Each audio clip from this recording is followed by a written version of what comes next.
श्री कृष्ण कहते हैं, उदास मत हो, मैं तेरे साथ हूँ, सामने नहीं तेरे आसपास हूँ। पलकों को बंद कर और दिल से याद कर, मैं कोई और नहीं बल्कि तेरा विश्वास हूँ। यह वचन सुनकर आरव की आंखों में हल्की सी चमक लौट आई। वही रात थी जब उसके जीवन की सबसे बड़ी लहरों से घिर चुकी थी। नौकरी चली गई थी, घर के खर्च बढ़ रहे थे और माँ की दवाइयों का बिल भी चढ़ा जा रहा था। दोस्तों से उम्मीदें टूटती गईं और शहर की भीड़ में वह छोटा सा महसूस कर रहा था। सवेरे की चाय बनाते हुए माँ ने कहा, आरव बेटा, एक बात याद रखना, जब सब कुछ खोया लगे तब भी कोई ना कोई रास्ता जरूर होता है। आरव हंसा भी और चुप भी रहा, लेकिन मन में एक अजीब सा खालीपन बैठा रहा। दोपहर में उसने अपने पुराने मंदिर के बाहर ठहरे हुए एक सन्यासी से आंखें मिलाई। सन्यासी ने बिना कुछ कहे सिर हिलाया और कहा, आज रात चांद साफ निकलेगा, आसमान में देखना।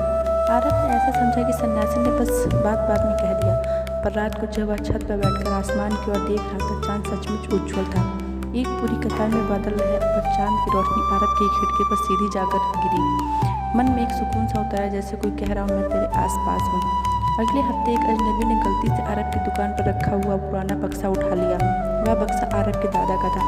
अंदर दादा के कुछ पुराने पत्र और एक छोटी सी माला थी। माला की एक कड़ी टूट चुकी थी और पत्रों पर दादा के हाथों की लिखावट में कई आध्यात्मिक बातें थीं। आरव ने पढ़ा, बेटा, जब अकेलापन आए मेरी माला को अपनी जेब में रख लेना, विश्वास रहेगा। उस दिन आरव ने माला थामकर महसूस किया कि कोई दृढ़ शक्ति उसके साथ है, न आंखों के सामने बल्कि उसके आसपास, उसके दिल में। समस्या वही थी, पैसे, लेकिन आरव ने हार नहीं मानी। उसने छोटे छोटे काम लेना शुरू किया, पड़ोसियों के बच्चों को पढ़ाना, मंदिर में सेवा और शाम को एक छोटी सी नई स्टार्टअप सेवा देना। एक ग्राहक ने उसे ढेर सारे प्रोजेक्ट्स दिए बिना किसी बड़े दाम के। बस उसकी ईमानदारी देखकर धीरे धीरे काम बढ़ा। कोई बड़ा चमत्कार नहीं हुआ, पर रोज की छोटी छोटी मददें और लोगों का विश्वास यूं ही नहीं लौटे, जैसे कोई इनविजिबल हाथ उसे सड़क पर सही मोड़ दिखाता था।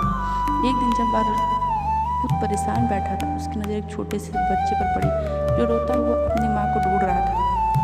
आरव ने बच्चे को चुप कराया और मंदिर के पास उसकी माँ से मिलाया। माँ ने आंखों पास में आकर कहा, धन्यवाद, आपकी वजह से मेरा बेटा मुझे मिला। उस छोटे कृत्य के बाद आरव को अचानक महसूस हुआ कि उसका अंदर का विश्वास मजबूत हुआ है। वही वचन साकार हुआ, मैं कोई और नहीं बल्कि तेरा विश्वास हूँ।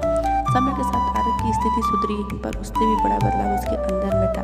अब वह डर में घिरता नहीं था। जब कोई मुश्किल आई, वह पलकों को बंद करके बैठ जाता और भीतर से वही वाणी दोहराता, उदास मत हो, मैं तेरे आसपास हूँ। वह अपने काम में लग जाता, लोगों की मदद करता और हर रात चांद की रोशनी में थक कर भी चैन से सो जाता। कई साल बाद जब लोग उससे पूछते, तुम्हें कैसे इतना साहस मिला, तो वह मुस्कुरा कर कहता, कठिनाइयाँ तो आई, पर मैंने सीखा कि भगवान सामने खड़ा दिखे बिना भी हर कदम पर साथ होते हैं। हमें बस अपनी आंखों बंद करके दिल से याद करना और विश्वास कर लेना चाहिए।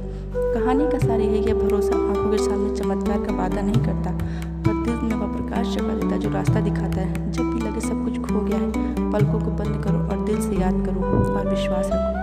जय श्री कृष्ण। अगर वीडियो अच्छी लगे तो लाइक और शेयर करना ना भूलें और चैनल पर नए आए हैं तो सब्सक्राइब ज़रूर करें। जय राधे राधे।